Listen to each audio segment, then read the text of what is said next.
ચોમાસામાં વરસાદ આવવાના સાથે સાથે ઘણી બધી સમસ્યા પણ લાવે છે અને આમાંથી એક સમસ્યા છે કપડામાંથી ગંધ આવવી એટલે કે ભીનાશની ગંધ આવવી. જો જ્યારે એકદમ ધોધમાર વરસાદ આવે ને ત્યારે તડકો આવતો નથી અને કપડાં તો ધોવા જ પડે અને આવામાં શું થાય, કપડાં સારી રીતે સુકાતા નથી અને આપણે ફોલ્ડ કરીને એમ જ ઘડી કરીને નાખી દઈએ છીએ કબાટમાં અને એના લીધે ભીનાશની એકદમ ગંધ આવવા લાગે છે કપડામાંથી. તો આને ટાળવા માટે કેટલાક ઉપાયો આજે તમારી સાથે હું શેર કરવાની છું.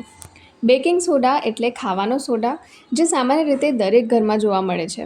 કપડાં ધોતી વખતે તમે ડિટર્જન્ટની સાથે થોડી માત્રામાં બેકિંગ સોડા ઉમેરો અને આનાથી કપડામાં આવતી ગંધ ઓછી થઈ જશે. ભીનાશની ગંધ દૂર કરવામાં વિનેગર બેકિંગ સોડા જેટલું જ અસરકારક હોય છે. વિનેગરના એન્ટીબેક્ટેરિયલ ગુણધર્મો કપડામાંથી ભીનાશની ગંધને ઘણી હદ સુધી ઘટાડી શકે છે. તમારે કરવાનું શું છે, કપડાં ધોતા પહેલાં તમારે વિનેગરના પાણીમાં થોડી વાર પલાળીને રાખવાના છે કપડાંને.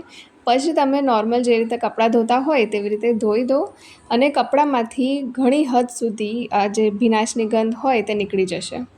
સામાન્ય દિવસોમાં તમે કપડાં ફોલ્ડ કરીને કબાટમાં રાખી શકો છો, પરંતુ ચોમાસામાં તમારે આવું ના કરવું જોઈએ. કપડાં ફોલ્ડ કરતાં પહેલાં એટલે કે ઘડી કરતાં પહેલાં તેને અસ્ત્રી કરી દો. તેનાથી શું થશે, જે થોડી ઘણી જો ભીનાશ હશે ને કપડામાં તે સુકાઈ જશે અને કપડામાંથી ભીનાશની ગંધ પણ ના આવશે.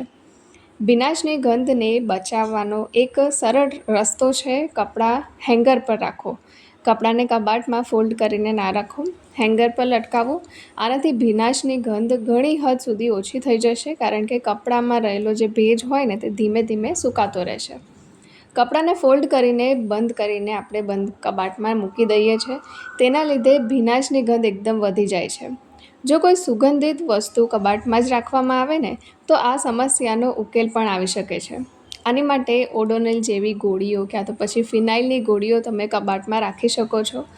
તો આ વિડીયોને બધા સાથે જરૂરથી શેર કરજો. ચોમાસાની ઋતુ ચાલે છે અને આ મુસીબત બધાના ઘરોમાં જોવા મળે છે. તો તમે આ વિડીયોને બધા સાથે જરૂરથી શેર કરજો. મારી ચેનલ સાથે જોડાઈ રહેજો.